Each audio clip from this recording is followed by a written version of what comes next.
Hey there. So the podcast is currently on an extended hiatus so that I can write my next book and work on some other exciting projects. But while we're away, I hope you'll enjoy this fan favorite episode from the archives. If you want brand new content to help you make peace with food and heal from diet culture, come sign up for my free weekly newsletter at christyharrison.com/newsletter, where I answer a weekly listener question. And as always, if you join my Intuitive Eating Fundamentals course at christyharrison.com/course, you get access to our exclusive monthly Q&A podcast where I answer all your new questions. Just go to christyharrison.com/newsletter and christyharrison.com/course to sign up, or click the links in the episode description. Welcome to Food Psych, a podcast about intuitive eating, health at every size, body liberation, and taking down diet culture. I'm your host, Christy Harrison, and I'm an anti-diet registered dietitian, certified intuitive eating counselor, and author of the book Anti-Diet: Reclaim Your Time, Money, Well-Being, and Happiness Through Intuitive Eating, which is available wherever books are sold. Join me here every week as I interview interesting people from all different backgrounds about their paths toward peace with food in their bodies. And by the way, on this show, we bleep out diet culture stuff like weight and calorie numbers, but we don't censor swear words or other adult language, so listener discretion is advised. Anti-diet revolution, we're for health at every size. Eat the foods you like. Food Psych. Hey there, welcome to episode 183 of Food Psych. I'm your host, Christy Harrison, and today I'm talking with Katherine Zavodni, a fellow health at every size and anti-diet dietitian. She shares her own experience with chronic illness and the wellness diet, how it ultimately led her to embrace a health at every size approach after a long and winding path, why the popular narrative of personal responsibility in diet and wellness culture is so harmful, what to do when other people are stuck in diet mentality, and so much more. I can't wait to share it with you in just a moment. But first, I'll answer this week's listener question. And before I do that, I just wanted to take a moment to address some letters I got from listeners about the answer to the listener question I did 2 weeks ago. So in that answer, I said that while the 12-step model is great for addressing issues with drugs and alcohol, it doesn't work for food because food addiction isn't really a thing. And the listener who asked the question pointed that out. So that was part of the question. And I sort of was answering about specifically food addiction and whether the 12-step model works for the concept of food addiction, which, spoiler alert, is not really a thing. That's in episode 181. So you can hear the full answer to that question there.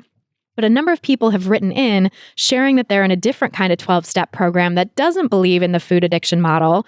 And that program is called Eating Disorders Anonymous, where the thing that you're working to overcome is the eating disorder behaviors, not a supposed addiction to food. And those people have said that they found this type of 12-step group really helpful for eating disorder recovery. So I haven't personally been involved with Eating Disorders Anonymous, although I did have it on a resource list a million years ago that I used to give out for like free and low-cost resources for eating disorders. So I think that it could be great for that purpose, but like any 12-step program, they just vary. The groups vary from meeting to meeting, so I can't endorse them across the board. But just wanted to share with you that that's one version of a 12-step program for disordered eating that doesn't seem to be predicated on the flawed idea of food addiction. And so that's great that there's an alternative that isn't based on that flawed model. Okay, so now I want to answer this week's listener question, which is from a listener named Georgia who writes, "Hi, Christy. I love your podcast, and I wish the messages you put out into the world were more common. I struggled myself with an eating disorder for a few years, and even though I consider myself recovered, I still slip back into the fear of gaining weight. Food isn't really the issue for me anymore. My problem is exercising. I wouldn't say I over-exercise per se, but I do put a lot of pressure on myself to make sure I exercise quote-unquote enough, and I very rarely let myself miss a session. I recently purchased a Fitbit. A lot of people I knew were doing it, but that lasted only a month and I resold it. I knew it wasn't good for me, and I just listened to episode 140, which I loved, but I was wondering if you have any other tips on how to stop obsessing over getting enough exercise. I try to focus on benefits of exercise that don't involve weight manipulation, but I know deep down this is still my main motivator. So thanks, Georgia, for that great question. And before I answer, just my standard disclaimer that these answers and this podcast in general are for informational and educational purposes only and are not a substitute for individual medical or mental health advice. So yeah, Georgia, I totally feel you because I used to be there myself. I used to over-exercise and compulsively exercise for weight control. And the first thing I would say is to challenge yourself to miss more sessions. I think that is a really great first step here because it sounds like you don't think of yourself as a quote unquote over-exerciser in the sense of doing so much exercise. Although, as I talked about with Jessie Haggerty in episode 140, which is the one you were referencing, people often think they need a lot more structured exercise than they actually do. And a lot of what diet culture tells us about how much we're quote unquote supposed to exercise is actually too much. So that is a possibility that actually you're doing more than your body wants or needs too.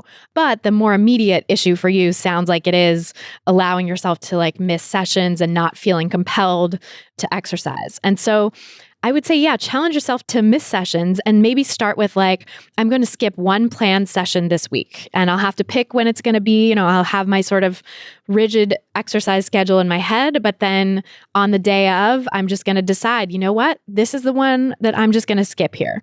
And then you can use that time to maybe listen to an episode of Food Psych, for example, or delve more into the body liberation, health at every size, anti-diet world in some other way, or use that time to read a book or novel, a fun novel, or volunteer, or do something that honors another aspect of your life and has nothing to do with food or your body. And I think it's important to challenge yourself to miss days because in diet culture, we're so conditioned to try to figure out little ways to add more movement into our lives, right? But when you're in a relationship with movement where you feel so pressured to do quote unquote enough, whatever that means, that it is taking away from your life, you actually need the exact opposite, which is finding little ways to subtract movement and learning to sit with the discomfort that comes up when you do that and challenge whatever negative thoughts you're having that come up when you're actively taking yourself away from a movement practice. And that's the next thing I would recommend is to get underneath what those thoughts are saying to you and talk back to them. So saying, okay, I'm going to sit this one out. I'm not going to this movement practice tonight, whatever that may be. And then being there with yourself and watching the feelings that come up and watching the thoughts that come up and trying to recognize what they're saying to you and then trying to reframe them. And so usually what they're saying to you is some version of this. If I don't exercise, then I'll gain weight. And if I gain weight, then, fill in the blank. Something terrible is going to happen, right? I won't be lovable. I'll never find happiness. I'll never be successful. I'll never get XYZ, right? And so those internalized diet culture thoughts usually go back to something deep like that. We wouldn't care about something that we think is going to make us gain weight unless we attached some negative consequences to gaining weight in our minds, right? And that's what diet culture has taught us to do. So it's not like we got that out of nowhere. We've been steeped in these ideas that weight gain equals bad, equals whatever, fill in the blank, terrible consequence. And so that's where our mind goes, but we need to start to learn to interrupt those thoughts and interrupt that sort of unconscious patterning. And obviously, those thoughts aren't true, right? That sort of goes without saying. Your weight does not mean anything about who you are as a person. Your weight does not stand in the way of you getting the things you want in life. There is, yes, systemic fat phobia in our society that can make it harder for you to move through the world in a larger body. And I'm talking about in a truly higher weight body, right? Not just a body that's at a slightly higher weight than you were at, but still objectively having the privilege of fitting into clothes and fitting into airplane seats and shopping at mainstream stores and all that stuff, right? The consequences of weight stigma are true for everyone. We all have internalized weight stigma in this society, but the consequences are far greater and more evident for people who are genuinely in higher weight bodies. But that being said, there are plenty of people in higher weight bodies rocking out in the world and having the lives of their dreams and loving themselves, loving their bodies. You've heard from many of them on this podcast, right? People like Jess Baker and Sonia Renee Taylor and Virgie Tovar and Reagan Chastain and, all of these amazing folks that we talk to here who are fat positive activists and writers and, doing amazing things in the world and also in very large bodies. And so it's not true, objectively not true, that your weight is going to hold you back from having the life you want. It doesn't have to, right? Your weight doesn't mean anything about who you are as a person. And so you can start to learn to talk back to those thoughts and tell them that you know they're trying to help you, right? You know they're just trying to help you survive in a fat-phobic world, but that they're actually not helping you live the life you truly want right now, because this fat phobia is hindering you from doing things in your life that you want to do other than exercise, right? It's hindering you from being able to have a flexible relationship with movement and to improve your relationship with food. And we'll talk about that link in a minute between having a compulsive relationship with exercise and having a problematic relationship with food. So that is one piece, is like talking back to those thoughts. And then the next thing I would say is to extend on something that Jessie Haggerty and I talked about in episode 140. Jessie said that a good question to ask yourself whenever you're getting ready to engage in movement is, why am I doing this right now? And then really be honest with yourself about the answer. So Georgia, it sounds like you're already aware that weight manipulation is a big motivation for you to move your body, and you'd like to let go of that. So the thing I always recommend, and that I did myself back in the day to heal my relationship with movement, as I think I shared on last week's episode of the podcast, is that if you recognize that your primary or secondary motivation for movement is coming from a diety place, you don't do it. You don't let yourself do it. And over time, that really helps train your brain to decouple movement from diet culture compulsion and to sever that sort of reflexive response of, oh, I have this thought about how I have to move my body in order to shrink it or maintain it or whatever, and then I automatically do the movement. It's like, nope, actually, there's a choice here. You don't have to just do what that thought is telling you automatically. And that's actually really good advice that brings me to my third point, because research actually shows that people who engage in movement for weight loss reasons actually have worse relationships with food as well. There's a paper that just came out recently called Weight-Focused Physical Activity is Associated with Poorer Eating Motivation Quality and Lower Intuitive Eating in Women. And we'll link to that in the show notes, although trigger warning, of course, for that and all scientific studies, because they talk about numbers and BMI and stuff like that. But that study found that women who moved their bodies in an effort to lose or control their weight reported lower overall intuitive eating scores. And in particular, they were less likely to allow themselves unconditional permission to eat compared to women who moved their bodies for non-weight related reasons. So if you're looking to heal your relationship with food, letting go of the weight related motivations to move your body is also likely going to be helpful. This study was measuring associations or correlations and not causation, so we don't actually know if the weight-related motivation to exercise is what was causing the disordered relationship with food, or more likely the underlying diet culture belief system was leading people to both exercise for weight-related reasons and not to be intuitive eaters. But the fact remains that if you want to have a peaceful relationship with food and your body, you got to let go of exercising for weight-related reasons, right? For weight control, and also learn to make peace with food and have unconditional permission to eat. So any way you slice it, healing your relationship with food and your body is going to require letting go of those weight-related motivations to move. And so these practices that I'm talking about trying to distance yourself from those motivations and really get underneath what your thoughts are telling you about reasons to move your body is going to be helpful for healing your relationship with food and your body overall. So I hope that was helpful. And if you want to submit your own question for a chance to have it answered on an upcoming episode, you can go to christyharrison.com/questions. That's christyharrison.com/questions. And then if you want to ask me any question you want and have me answer it much more quickly, you can join my online course, Intuitive Eating Fundamentals. The course has a wealth of audio and written content teaching you the principles of intuitive eating and lots of journaling practices to help you put them into practice. Plus, it also has an exclusive monthly Q&A podcast where you get to ask me your own questions and listen to hundreds of answers I've given to other participants already too, so that you can work through your own individual issues with intuitive eating and learn about all kinds of different sticking points in intuitive eating that might come up and really put it into practice in your own life. So right now, the course is open for enrollment anytime, but I'm actually working on an update to it that's going to be released in the spring. And I'm going to be changing some things around in the course and likely basically making it so that it opens and closes at different times during the year in order to just help me manage my life a bit as things get more hectic and busy for me with my book coming out in late 2019. So right now is the best time to join the course because when you do, you'll get access to all of the current material and be able to ask me your questions and listen to the huge library of monthly Q&As we've already done. And you'll get all the new material that I put in this new release that's coming out in the spring for free as soon as it's released and at a lower price than it's going to be when it comes out later. And a participant named Molly said this about the course. She said, "I'm so grateful for this course, this community, and the monthly Q&As. Thank you so, so much, Christy, for answering my questions in this month's installment. It's honestly so special to hear a personal answer to my question, and I'm met with great ease and reassurance that where I am right now is okay. So thankful." So if you're ready to become an intuitive eater and break free from diet culture once and for all, you can learn more and sign up for the course at christyharrison.com/course. That's christyharrison.com/course. This episode of Food Psych is brought to you by Poshmark, a great resource for anyone who's recovering from diet culture. On Poshmark, you can shop from millions of closets across America, which is an affordable way to get comfortable clothes that fit the body you have now without breaking the bank. And Poshmark helps you sell the stuff you don't wear anymore so that you can trade in those triggering clothes in your closet for some cash in your pocket. They have a really wide range of brands and clothes that span all across the size and gender spectrum, including a great selection of plus sizes. You won't believe the deals you'll find, and shipping is super fast and easy for both the seller and the buyer, and it's all handled directly through the free Poshmark app. When you see something you want, just make the seller an offer so that you can get items at a price that works for you.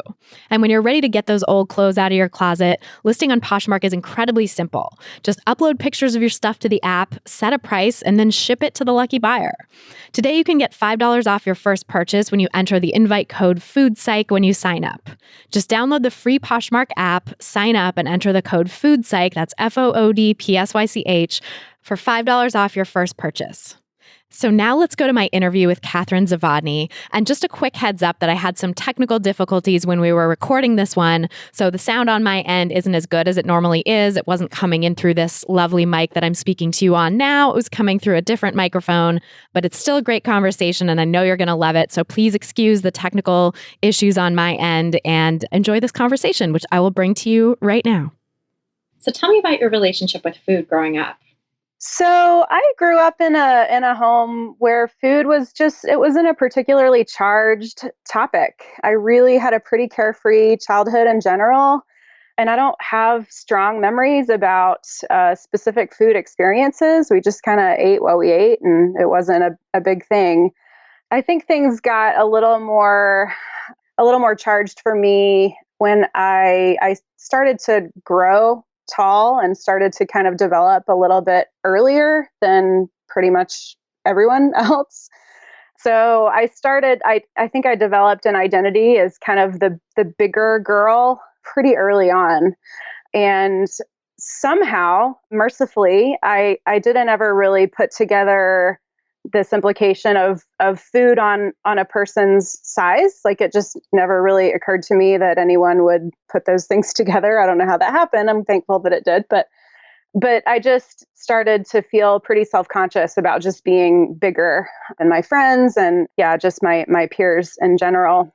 So, I mean, it was much more about that. And it wasn't until later that I started to kind of start to question the role that food plays in a person's body and health and function and size. Yeah. And that's interesting that you started to feel ashamed of your body. It sounds like because you were bigger than the other kids. Do you know where that came from? Can you think of any messages you got specifically that made you feel that way? Nothing specific. I think just kind of the world we live in, that's just size is not really valued. It's just kind of an unwritten rule that smaller is better. And so, for me, it started out with height.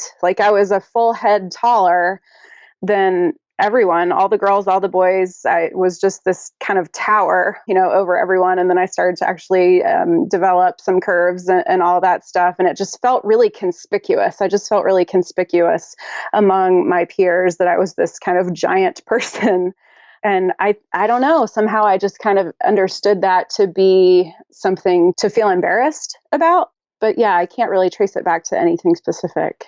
I think that's like the insidious nature of diet culture because it comes in so early. And I mean, I've been talking to friends of mine who are parents, and I think someone on the podcast shared that a couple like kids' TV shows they were watching had body negative stuff in them, fat phobic stereotypes and stuff. And I just see it everywhere, even on kids' TV shows and kids' media of all kinds, like this focus on the body and the size of the body and that being larger is worse. And it starts so young that it doesn't even have to necessarily be a specific thing to like put that idea in a person's head when they're really young and then start them on this path of body loathing. Absolutely. I mean, it's by the time you're even conscious of it, it just seems to be a matter of course. Like it's just a fact of life that smaller is better, bigger is bad.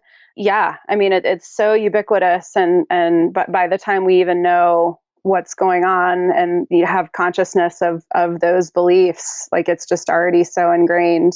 Yeah, it's so hard at that point too to get rid of them because I feel like when we don't really become conscious of them until they're a problem. Right. Right? Like I think it's just the background noise until we're forced to look at the beliefs themselves and say, oh, actually, this belief isn't serving me. This belief is harming me. This belief, why do I even have this belief in the first place? Let me question it. So yeah, there are all these years that people spend steeped in these beliefs and not even questioning them that it just gets so deeply ingrained, which is why it's so hard, I think, in the long run for people or why it just takes such a long time and so much practice and support for people to recover from diet culture when they finally try to. Absolutely. So how did it go from there then when you said, how old were you about when you started having these sort of body comparisons with people? I remember being really tall starting in like fourth and fifth grade. By that time I was definitely a good head taller than everybody else. And so I remember, although even back before that, I remember as young as second grade sitting in my desk at school with my feet like balancing my toes on the floor to lift my legs up so that when I looked down, I didn't have to look down at my legs like spread out on the chair. So yeah, that's a specific memory I have back to as young as second grade, being aware of wanting my body to look different than it did. Wow. And that's, like 7 years old. Yeah. How did it unfold then when you had this feeling that you were too big or so much taller than other people? And you said you didn't really do anything about that food wise, but Yeah, no. So I on through kind of junior high, high school, and even college, really, I just kind of assumed that this is just kind of the way it is. Like, this is just the body that I have, which in some ways is a good thing. Like, it wasn't something that I was convinced I needed to change. But at the same time, it was definitely something I didn't feel happy and content about. And so, what kind of brought that to a head was at the end of college, I started to develop some health problems and ultimately was diagnosed with a chronic illness right after I graduated from college. So around like age 22. And I started some medications that actually caused a lot of weight gain. And so I was sick and I felt terrible. And these medications had terrible side effects, including I gained a lot of weight and I was just really unhappy with, I was supposed to be a new college graduate and doing all the wonderful things that we assume new college graduates should be doing. But I was, living at home and I didn't have a job and I was sick and it was just kind of a whole mess. And so I mentioned something to my doctor who was managing all of my medications about being bothered by my weight. And she immediately recommended this very famous, very powerful weight loss program that it was honestly the way that I remember it was that like, it was the first time it really ever occurred to me that people like change the way they eat in order to change their bodies. And so I was like, oh, wow. Okay. Yeah, I'll try that. And I did. And I lost a lot of that weight that I was carrying. I'm not sure. Look, in retrospect, I'm not sure. There were so many different medications, and then the illness itself tends to cause weight loss. So there's a lot of fluctuation in there, and it's hard for me to kind of pinpoint what was medicine, what was the actual illness itself, and what was this kind of manipulating my diet that I was doing. But of course, the diet gets the credit, right? Absolutely, yes. At that time, I fully credited the diet. And, I was in my early 20s and, it was a pretty drastic change to my eating. So it would follow that potentially because the weight gain was at least partially due to this medicine that I was taking. And then I stopped taking there was something there. I mean, it was rather rapid and I felt great. Like I was, really happy that had happened.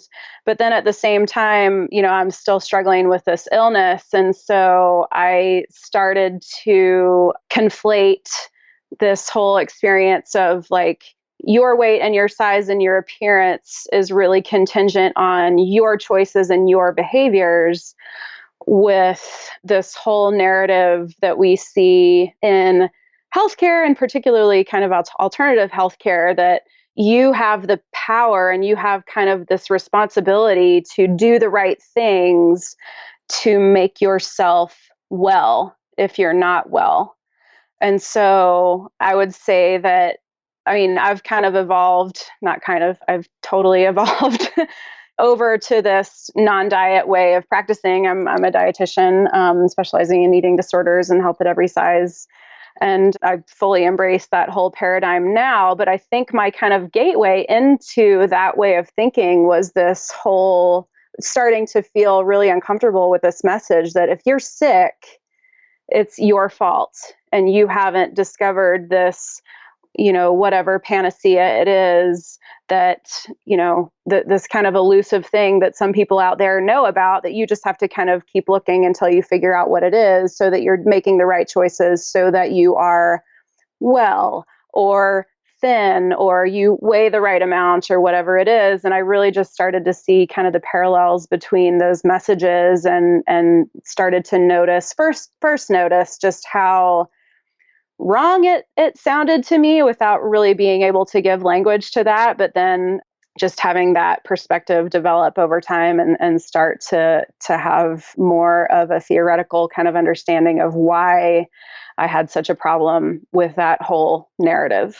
That's really interesting. And I think that idea of like personal responsibility is so insidious and it's so at the core of really like healthism and the way that we perceive health in diet culture, whether that's the traditional weight loss paradigm or whether that's alternative health and alternative medicine and what I term the wellness diet, this new modern guise of diet culture that's pretending to be all about wellness, but really is just as oppressive as the traditional model of weight loss. And side note, always involves weight loss or thinness, right?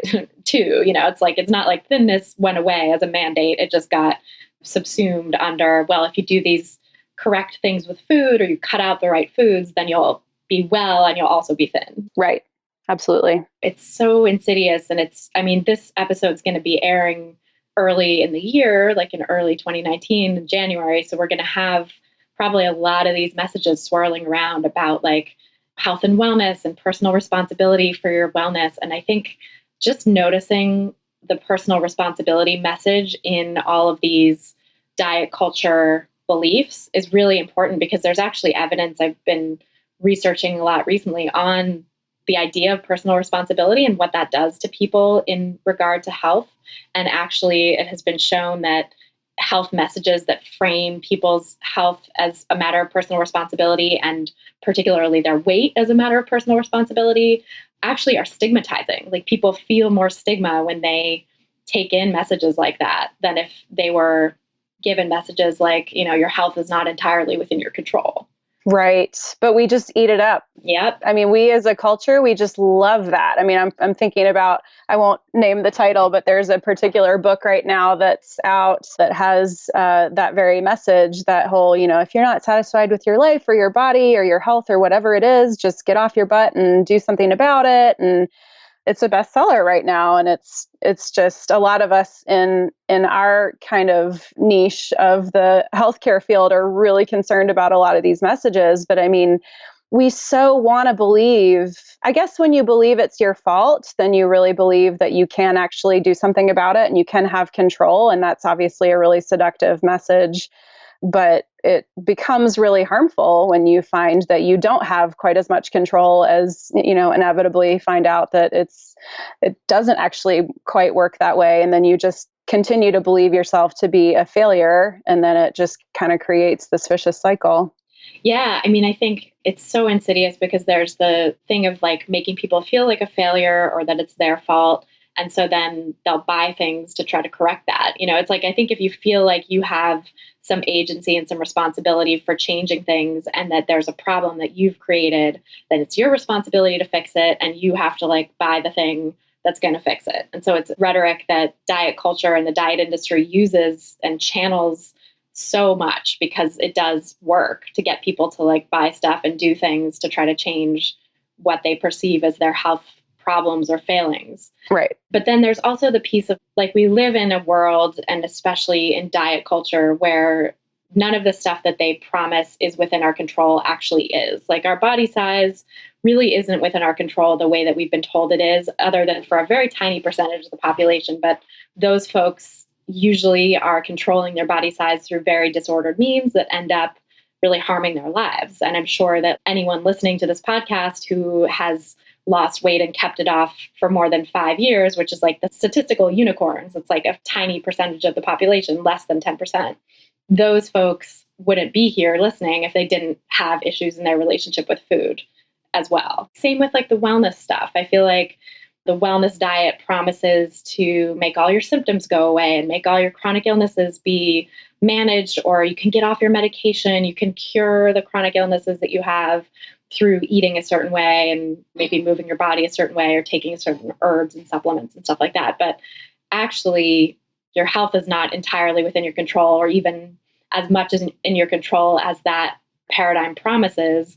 And so again, people end up with, whatever that small percentage of the population is there.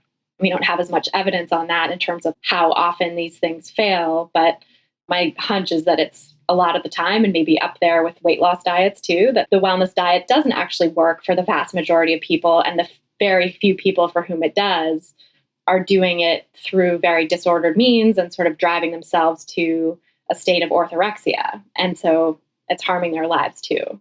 I think it's just worth considering that, yes, like we live in a culture that really prizes personal responsibility in every aspect. And there's some extent to which that's a good thing. Obviously, we need to take charge of our lives to some degree, but this myth that we can entirely take charge of our health and completely eradicate any symptoms or any diseases that we have, or completely change our bodies and shrink them to a point of whatever size we desire to be, that we can decide to be that and shrink our bodies to that point. That's just a myth. That's just false advertising. Right. Yeah. So taking it back to your story and your situation with your health, I'm curious to know, like, to what extent did you go down the rabbit hole of that wellness world and the wellness diet and think that you were able to sort of control your health? And how did that work out for you? I went pretty far, actually. I saw lots of different providers. So my illness is a chronic inflammatory illness, and we just don't really know very well how to treat that. The medical doctors, they have prednisone to give you. They have, their bag of tricks isn't very big. So I wanted to try some other things. And it's really seductive to think, oh, wait, like maybe I can just change some things about what I do at home, or, I can eat differently, or I can buy some expensive supplement and then, everything will be great. Like that sounds really good if there's a possibility that it might actually help you. So I saw, I started with an integrative medicine professional who sent me to lots of different practitioners. I saw a chiropractor, but the kind of chiropractor that does like applied kinesiology and all of this kind of stuff where she can, wave her hands in the air and figure out which 7 foods you need to eliminate. I saw a hypnotist. I did acupuncture, all kinds of therapy. I did an extensive elimination diet for a really long time. And honestly, none of it really seemed to do much for me. And so I think particularly with the hypnotist, I remember having this experience of she just couldn't really hypnotize me. And it was this weird tension between like, you have to be willing to let go and try. But then on the other hand, like, if I have to try and like, if this is dependent on me really buying in and believing in what's happening, like if it doesn't work, if I don't believe, then really what we're talking about is a placebo effect. Right. Yeah. Which, I got no problem with the placebo effect. Like if whatever works, I'm a big believer in the mind body connection, and placebo effect is great. Like if you feel better, super. But I remember thinking like, if this is dependent on me creating an outcome, then we're not going to get anywhere here. So anyway, I mean, long story short, like I really just kind of never really found anything that really made much difference. I mean, particularly the elimination diet, which, I mean, if we're going to diagnose an actual food sensitivity, I did do applied kinesiology, and actually I was in the middle of my elimination diet when I went to the chiropractor that did the applied kinesiology.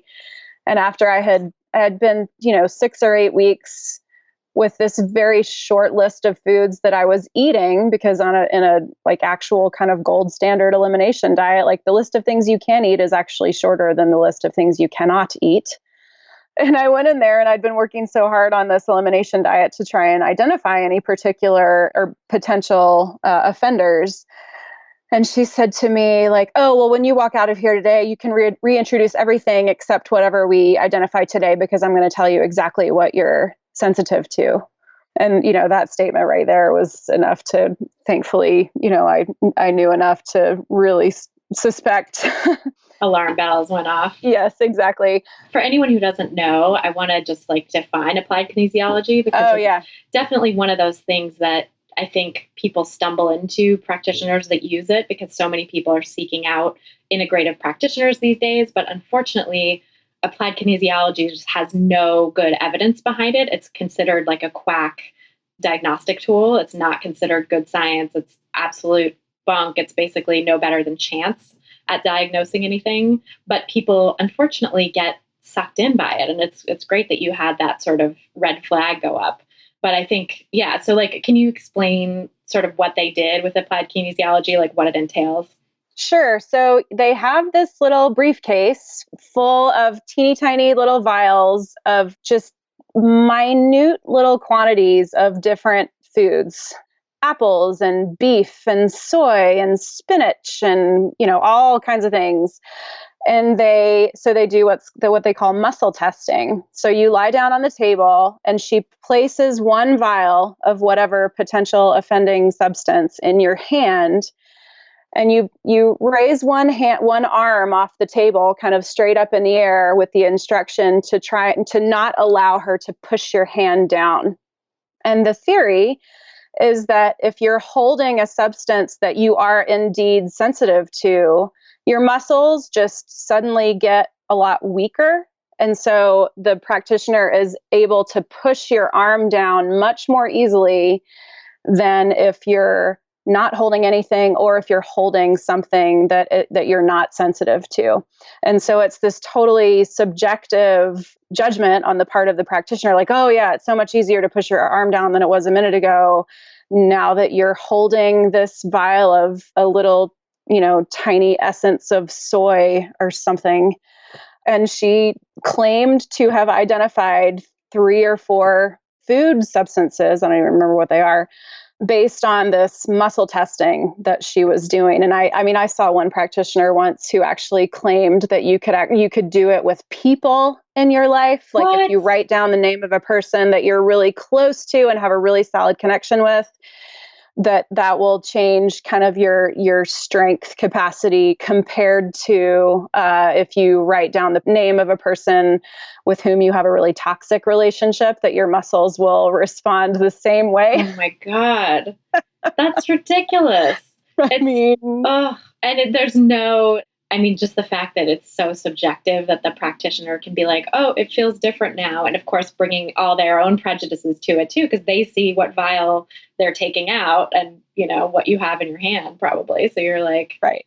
They're like, oh, soy is bad, bringing all that to the table. So then they're like, oh, you're holding soy and your muscle's a little weaker. So let's put that on the list, right? Yeah, I mean, thankfully, at the time I had the sense to just be like, okay, this is wacko. Like, I'm not gonna, I'm not gonna put any stock in this. And again, I mean, at the time, I was in the middle of an elimination diet. That, I mean, it's a hell of a lot of work to actually get, be that meticulous. That I can truly say was not like a diety kind of thing. Like, I really just wanted to identify, like, is there anything that, if I can eliminate nightshade vegetables and feel better, then I'm willing to do that. Right. Because at the time you weren't disordered about food, right? When you were going into this chronic illness thing. Well, I mean, at that point, I would say probably at that point, I had lost a lot of weight from either the illness or the, coming off the medication or the diet. That was kind of post when I was like deliberately changing the way that I was eating to be smaller, to make my body smaller. But at that point, I really did just want to try and feel better. So that I do remember that being very much what that was about. And so, at the end of it, like they recommend you reintroduce one food at a time until you kind of and like observe any changes in your symptoms. And I just didn't really identify any changes. Like nothing really changed for me. I was feeling pretty much the same physically in terms of my actual disease symptoms at the end of the kind of eliminate everything trial as I did before I started it, and as I reintroduced everything to the point where I was kind of eating like I was before. Like there really wasn't any change for me. And it's kind of discouraging. Like you still, because I mean, in this context, you still have this response of like, well, did I do it wrong? Like what was there something that should have been on my list to eliminate that wasn't? Like, what did I do wrong? Because it's just the whole narrative is that there's something that you're doing that if you wouldn't do it, you would feel better. Yeah. So of course it encourages self-blame. Right. Right. Like it can't not. And especially I think it's so toxic and seductive, that idea of like, oh, well, maybe I just need to eliminate more foods. Maybe there's something that should have been on the list that wasn't. And so now I need to go even further down this road of elimination. That is, I think, how so many people get really sucked into orthorexia and suddenly are eating almost nothing because they just feel like they can't allow themselves to eat foods, or they need to identify what's going on. And it's interesting your experience of not feeling like the elimination diet yielded any results, because I feel like when I've talked to anyone who's had a decent relationship with food, it sounds like you were a little bit definitely caught up in a sort of diet mindset, but also not specifically doing the elimination diet for dieting purposes, and not super disordered about food, like not in a really deep state of disorder and restriction and stuff that I think a lot of people who spend more time in diet culture kind of get to. And when I've seen people like that, or people who've never had any experience with dieting at all and are just like, I want to help my stomach feel better, they have not found any relief. In my experience, like clinical experience, they've not found any relief from an elimination diet. They've not found anything that actually needed to change, or that a symptom was being caused by a particular food. Right. And the people who have a disordered relationship with food and go into an elimination diet, I've seen some folks in that camp become convinced that something is helping them. And maybe, in fact, it is. Like maybe there are some things that, some foods that people are feeling sensitive to in a particular moment because of the disordered eating. Like I talked about in my episode with Marcy Evans, which will have aired, a month or so ago by the time this comes out, where disordered eating itself causes digestive problems. And so then, you can actually become more sensitive to certain foods because of the disordered eating's effect on your digestion, not because of the foods themselves. But then you start doing elimination diet and it's like, oh, see, I am sensitive to this food because I feel better when I cut it out. Or the nocebo effect of believing you're sensitive to the food because of everything you've heard from diet culture and the wellness diet and orthorexic mindset that you've got going on, where you're like, oh, gluten is bad, so I should avoid gluten. And I feel better when I'm not eating gluten because of all the negative beliefs you have about it. So I think that basically, in my view, elimination diets don't really seem helpful for anyone. They're actually very harmful for people with disordered eating, but even for folks with a relatively decent relationship with food, I've never seen them be particularly helpful. And there's like very few cases in which that might be true. Maybe there are some folks listening for whom that's been the case, but I feel like 9 times out of 10 from what I've seen, it just is at least, like at the very least, it's not conclusive. And at the worst, it's incredibly harmful. Well, and I mean, I think there's also, I mean, it just gets really complicated because there's of this enormous pressure that is put on you to identify something. And so, like, for somebody like me who really didn't notice any sort of difference at all symptom wise, like, I felt ashamed at the end of it that, like, I hadn't done it right or it hadn't worked. And it's like, if you come up with that result, that outcome, like the nothing happened, now what?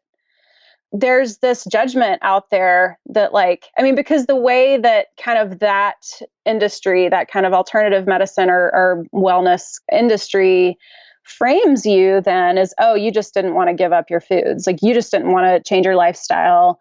You didn't want to do the work. You'd rather just take a pill kind of thing. Like, there's this extreme shame narrative about people who don't really jump on board with that. Like, oh, you could be better if you're just willing to change your lifestyle. People just don't want to change their lifestyles. Right. You just want to pop a pill. That's, Well, and then for somebody like me, like, I ended up having some pretty major life altering surgery. I've had multiple major operations. And so to imply, like, for me, like, that was a really painful thing for me to hear, even as a person who, at this point now, like, I don't believe that to be true about myself. Like, I didn't go through all that and continue to go through all that because I'm just too lazy to change my lifestyle. Like, I know that about myself and I am secure in that now. But at the time, like, it's really hard, like, when you're walking through that, it's hard to not, like, wonder if that's just maybe just a tiny bit true. And I see so many parallels with that in the way that we talk about larger bodies and the way that we talk about weight control. Oh, well, there must be something just even subconscious that you're doing that is not allowing you to lose the weight that you want to lose. Like, it's like the people out there who just kind of know better know that there must be something. Like, there must be something that you're just not willing to do, some measure that you're just not willing to take, like, you're just not willing to make the sacrifice. And that's why you fill in the blank. And I feel like the vast majority of people who are making that claim, who are saying, well, you're just too lazy to change your lifestyle, or there's just something that you aren't doing, and if you could figure it out, then everything would change. The people making those claims, the vast majority of the time, I feel like don't actually have the lived experience of someone going through it. Absolutely. Especially with weight. It's like these thin people who've always had thin privilege, like usually thin male white doctors, saying like, oh, well, if this person with quote unquote obesity would just control herself, it's like, yes, come on. Like, how on earth can they claim to know the experience of someone who's gone through it? It's the born on third base, but think they hit a triple totally. phenomenon. Absolutely. Yeah. But I mean, you can see where there's that temptation to kind of arrive at some outcome, even if it's not really authentically what you experienced. Like, there's this, it's almost like as if, someone who was trying to lose weight could claim like, oh yes, it worked. That, it doesn't quite work that way when we're talking about body size, but at the end of an elimination diet, there's enormous temptation to say, yes, oh my gosh, when I reintroduced oats or whatever, just something, like, I definitely could tell a difference in blah, blah, blah, blah, blah. So that's my answer. Yay. I succeeded. I found something. And then at least you can feel or claim that you've had some sort of success, because you want to believe that. You want to believe that for yourself. You want to be able to report that to the people who know what you've been doing. And they want to believe that too. I'm sure they're putting a lot of unconscious pressure, just the fact that they have a whole business staked on this protocol or this procedure. It's like they want you to find something too. So you're feeling that pressure from them. You're feeling that pressure from yourself to, like, justify the money that you spent, the time that you spent going through this thing that's actually really hard, to say like it wasn't a total waste of time and money. Right.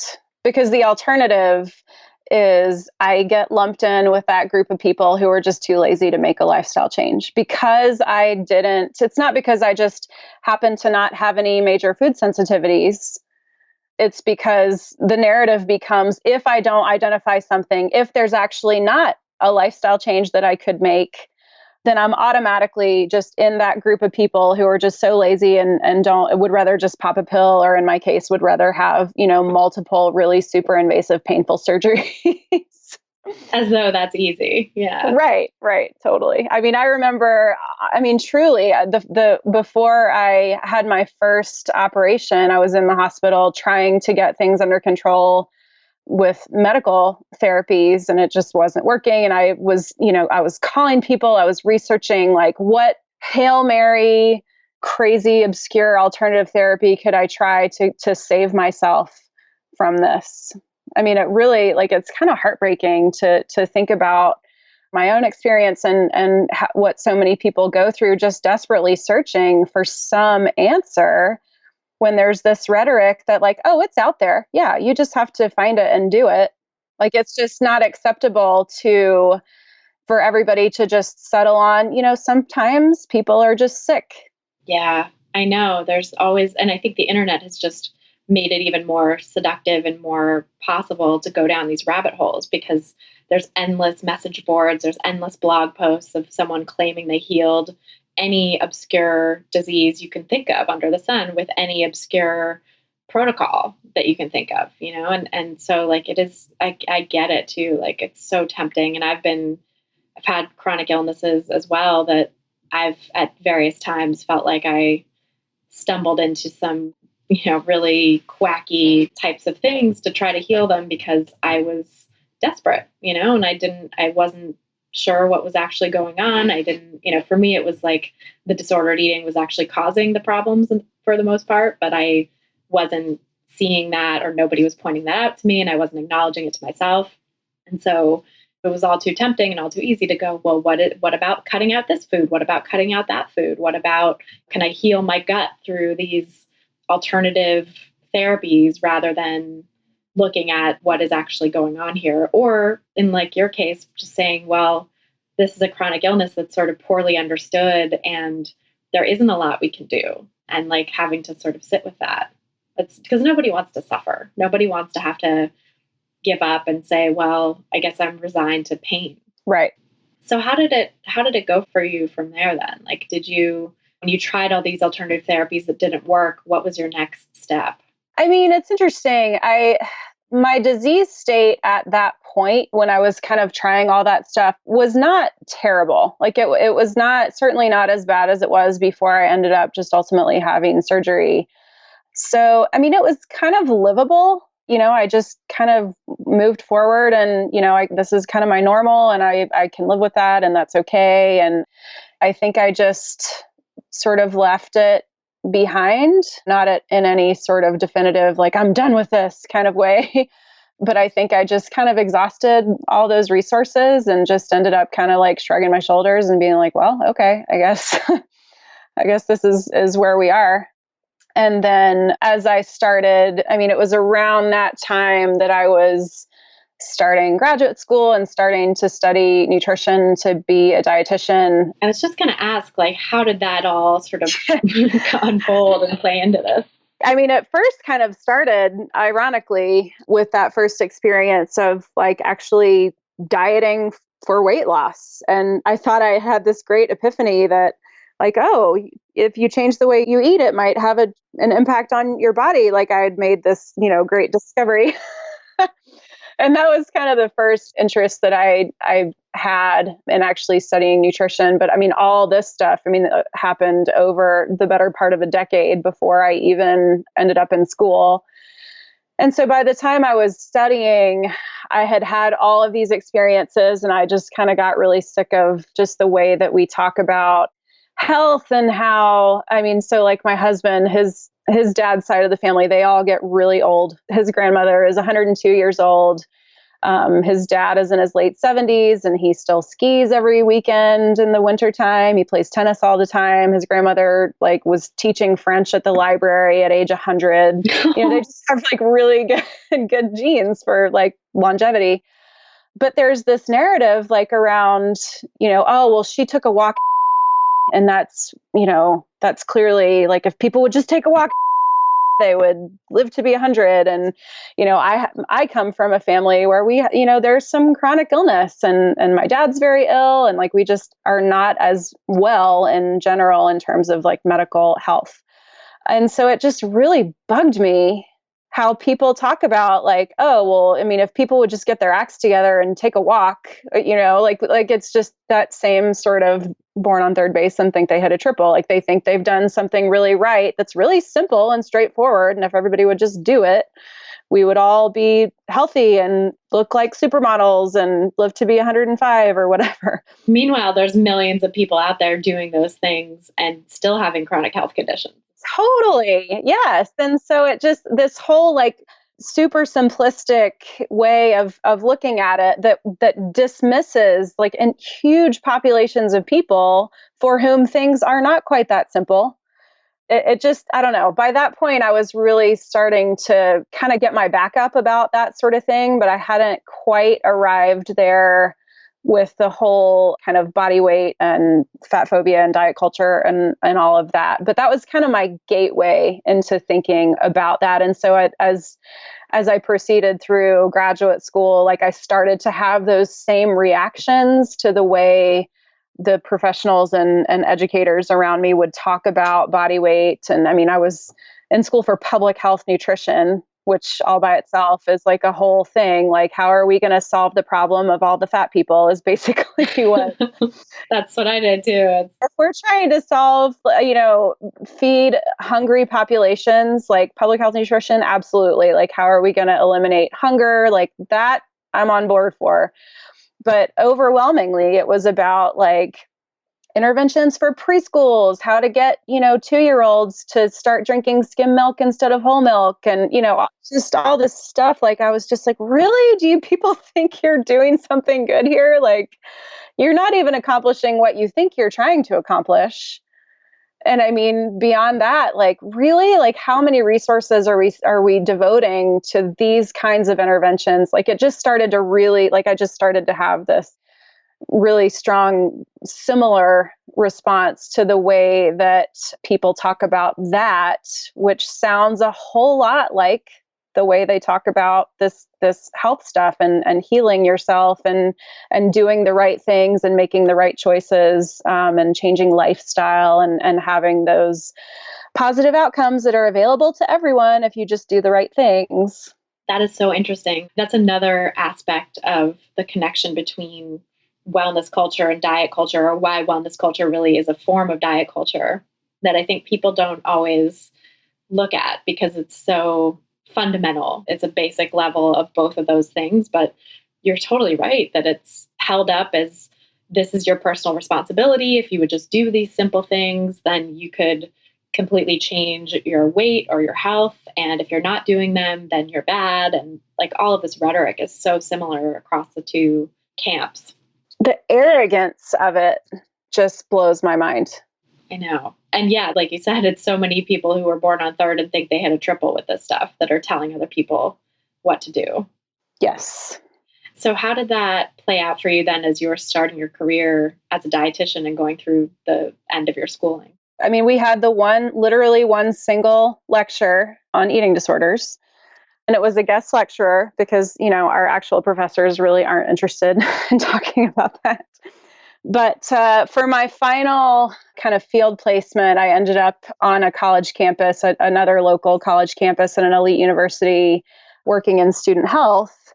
And so you kind of have to get pretty comfortable talking about eating disorders when you're working in that sort of setting. And I met my mentor at the time, and she's actually a really close colleague with me now, Anna Lutz. She was already working as a dietitian, and so I was kind of working for her in that role and in that setting. And so we were doing both kind of clinical eating disorder treatment with students, but also kind of environmental prevention sort of campaigns for healthy eating, quote, healthy eating, like more about like how to feed yourself well and eat adequately. And also just the whole body image. There was a peer support group for disordered eating and body image that we kind of led together. And so I ended up doing my final paper for my master's on this population problem of eating disorders on that campus. As we didn't do a thesis, we did a community assessment. And so I assessed the community for the problem of eating disorders.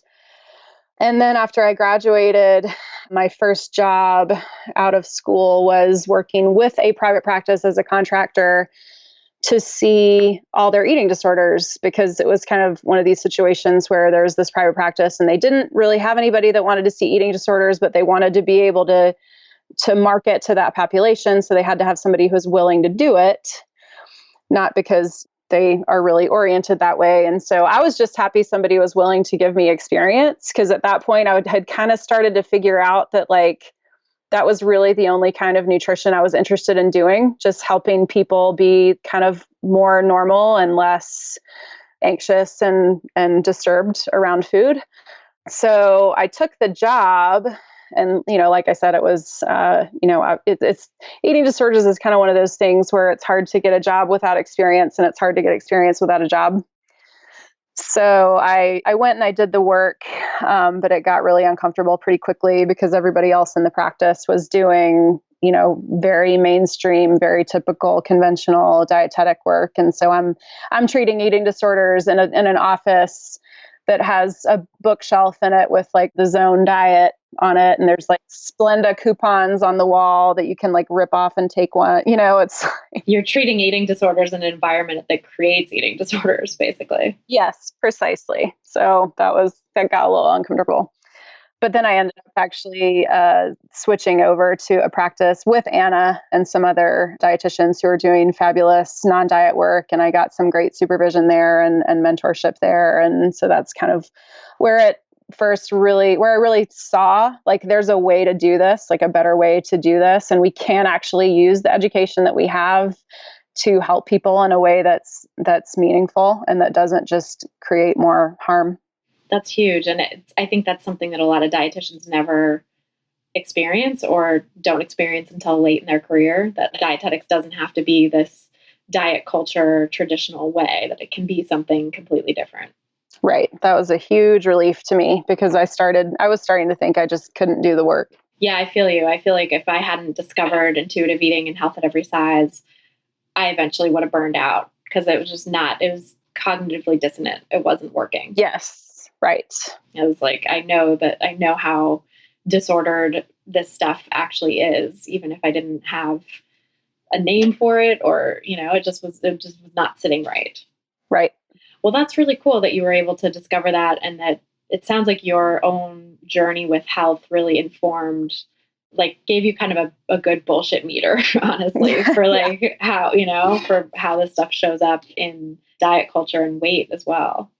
Well, that, and I developed a really high sensitivity for any sort of perspective, like as a professional. Like I never wanted to have this attitude or this posture of like, oh, I know what you need.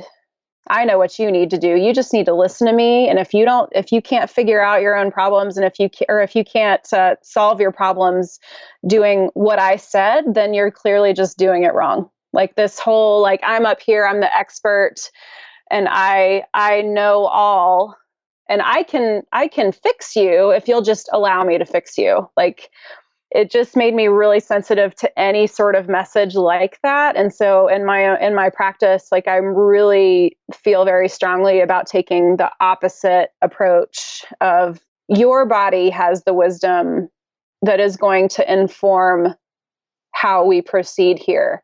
And I will partner with you to understand what your body is trying to tell us. And I will never presume to know more what you need than your body does. And so what we can do is try to learn to understand the language that your body speaks and allow you to decide what your priorities and what your values are and go from there. That's kind of, I think, the biggest takeaway from my experience that I had is I never wanted to put myself in this role of the expert on someone's experience. Yeah, I think that's so interesting and something that I hear from like detractors of health at every size and intuitive eating, or just people that are sort of new to it and don't know, is that they fear that it's like we're just telling people what to do in the opposite way. We're just telling people what to do, and what to do is break away from diet culture and do the opposite of what the gurus and experts and people that are telling you what to do on the diet culture side are saying. And I think that this idea of like listening to the wisdom of the body is really key in explaining how health at every size and intuitive eating are different from the dominant paradigm. Because it is like, even if we're saying, don't follow this diet plan, this is not helpful for you, it's probably not going to be in that sort of declarative of a way, or we're not telling them what to do like that and wagging our finger, but we're saying, let's see what's going on with your body, and let's see how this diet is affecting your body, and let's see how this diet is affecting your mental health and your well-being and like your overall personhood, and figure out whether this is actually helpful or harmful. And let's look at some signs, and maybe I can help you see some signs that this is actually harming you and taking away from your life. Right. Well, I mean, at the same time, though, I think we also have to be prepared to allow a person his or her own autonomy. And if you decide that what you need to be doing right now is dieting and pursuing weight loss, like, it's not for me to say that you can't do that or shouldn't do that.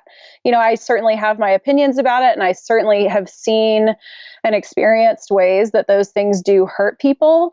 But I mean, everybody has their own process, and they need to walk through that in an authentic way. And if they're not ready to pursue that line with me, then they're not ready to pursue that line with me. And they can, go home and do their thing, and maybe do what they're doing in potentially even kind of self-destructive ways for however long they need to do that until they're ready to make a shift and make a change. And then, I'm certainly willing to have those conversations. But I mean, part of this whole radical willingness to respect you and respect the person that is sitting across from me, and respect that person's process, is respecting if they're not in that place where they're ready to hear that from me, and ready to pursue that kind of different paradigm with me. And that's really hard. Like, that can be really painful to see somebody who just really doesn't want what I have to offer.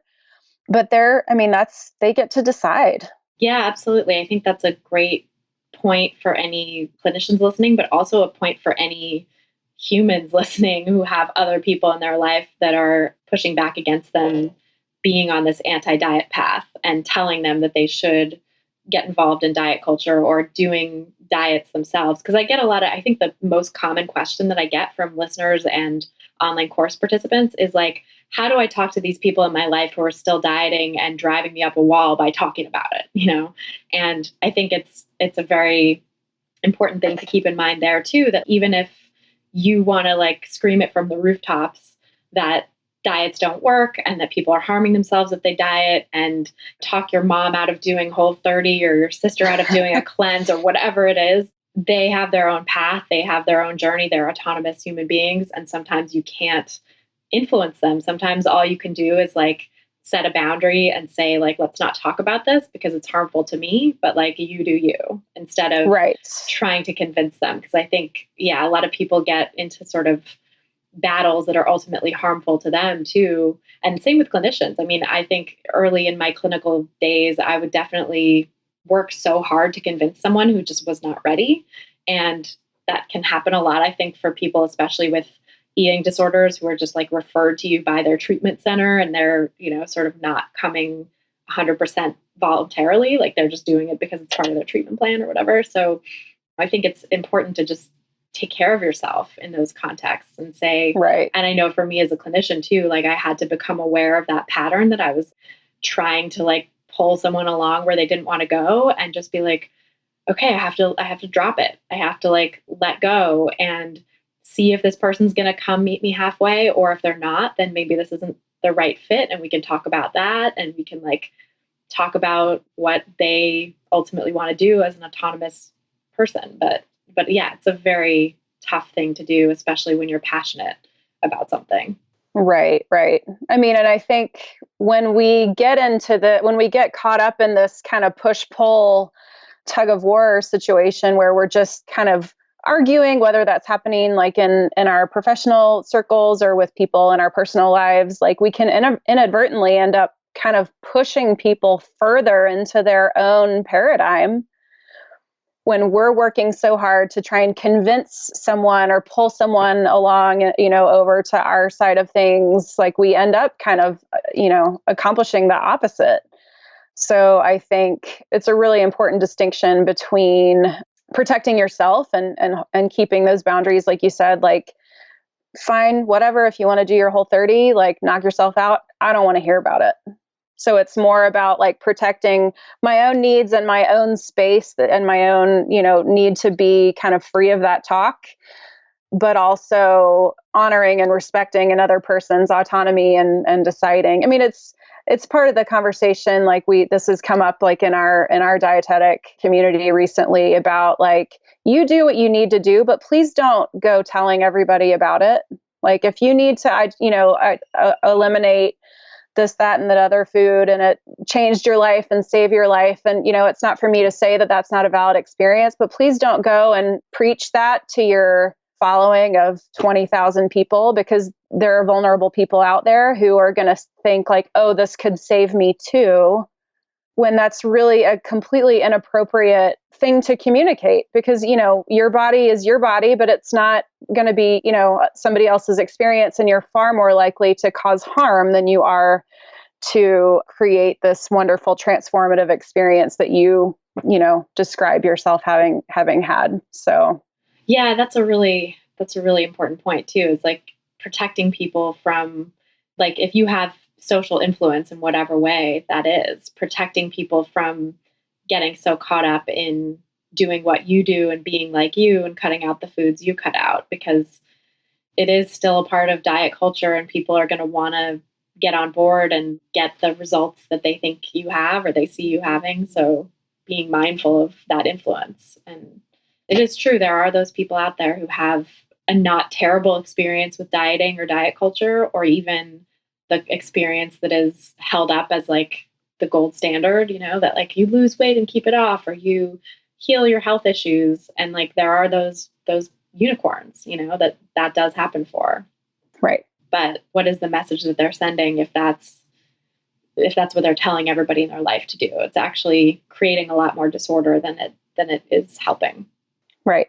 Oh, well, this is all so fascinating. One last question I'm curious about is, with your health condition now, knowing all that you know about health at every size and disordered eating and intuitive eating, how are you managing now? And how is that different from back in the day when you're getting kind of caught up in the whole alternative health field?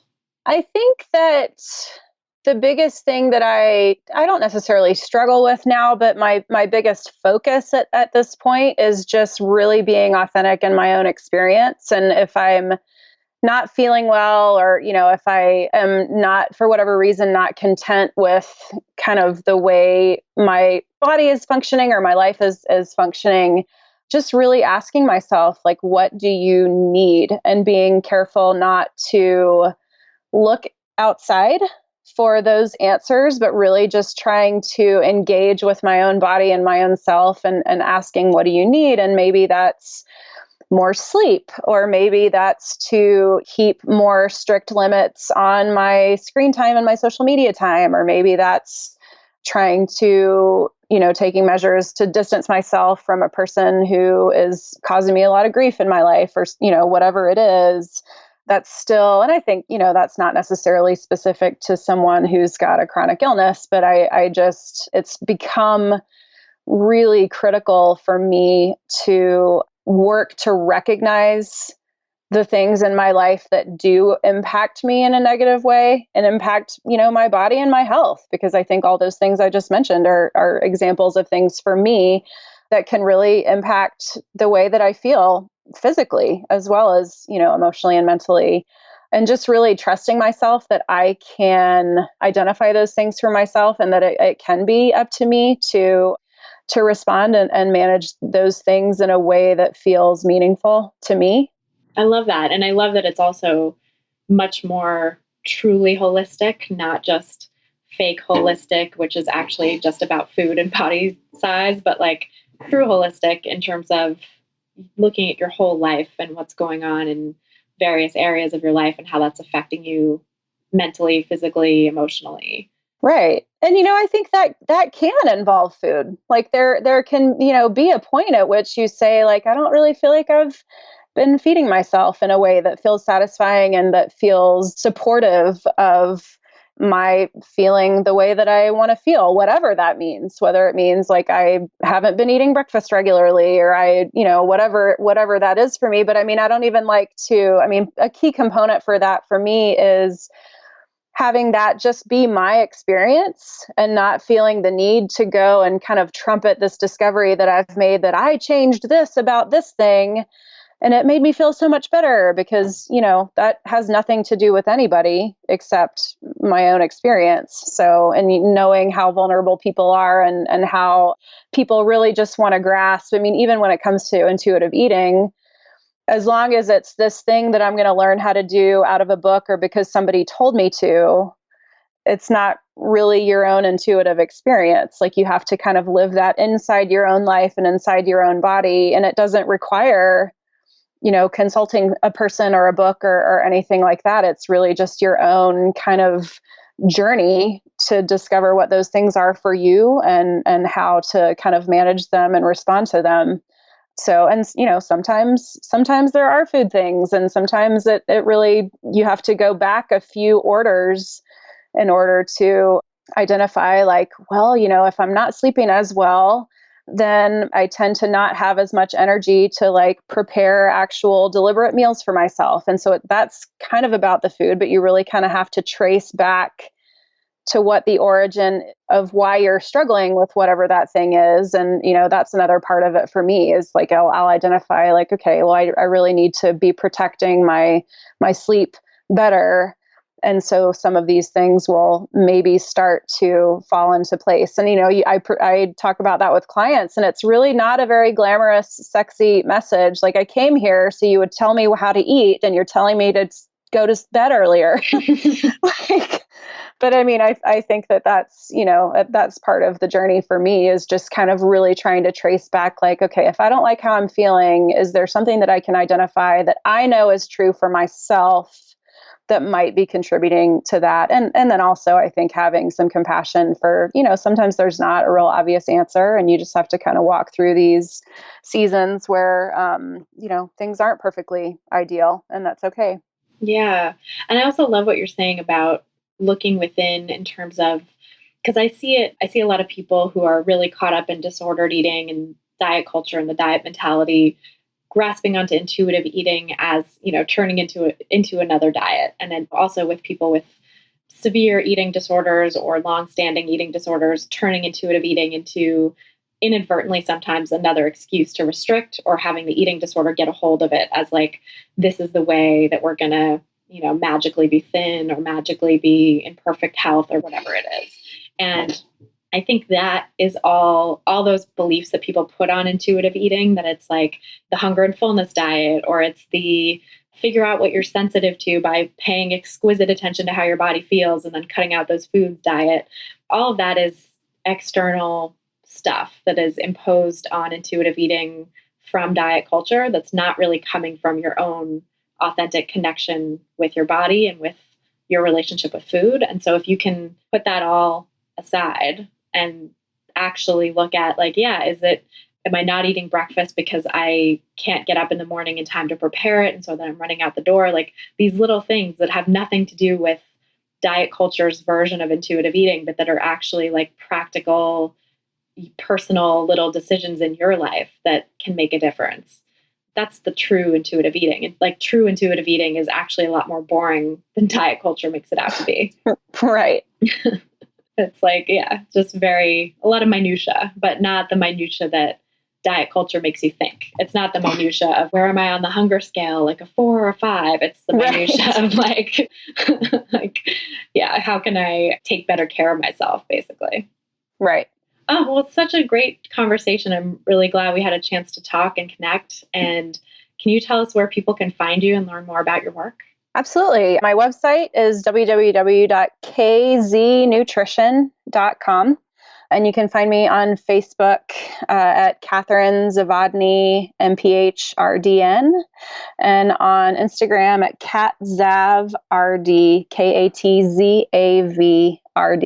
Awesome. We'll put links to that in the show notes too, so people can find you and connect with you in all those places. Great. Thank you so much. It's been a pleasure talking with you. Thank you, Christy. I had a great time. So that's our show. Thanks again so much to Katherine Zavodni for joining us on this episode, and thanks to you for listening. If you've gotten something out of this podcast, please help us reach more people who need to hear the anti-diet message by sharing this episode on Apple Podcasts or iTunes or your favorite podcast platform. Just go to christyharrison.com/subscribe to see some of the most popular platforms we're on, and be sure to subscribe while you're there if you haven't already.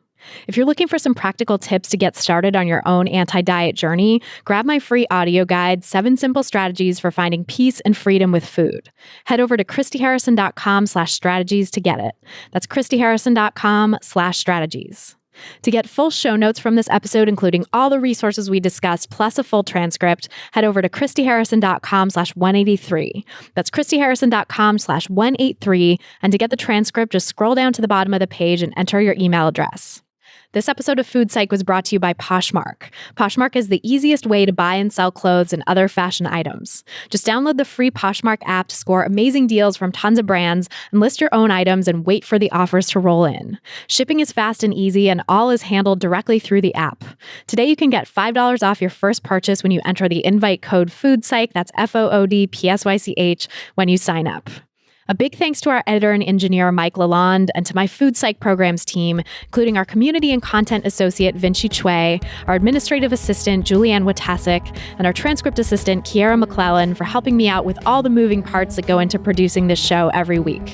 Our theme song was written and performed by Carolyn Pennypacker Riggs, and I'm your host and producer, Christy Harrison. Thanks again for listening, and until next time, stay psyched.